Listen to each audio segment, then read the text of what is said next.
Hi, welcome to HardReset.Info channel, viewers. In front of me, Veikk VK2200 series display tablet, and now I'm gonna show you how to set up the pointer shortcuts, so pen shortcuts on this device.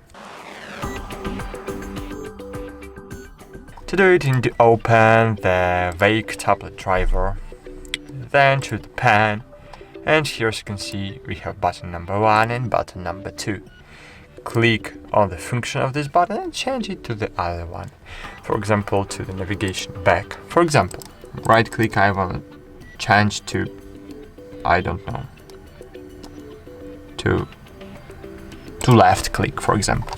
And now, for example, the button number 2, it will like a normal left click.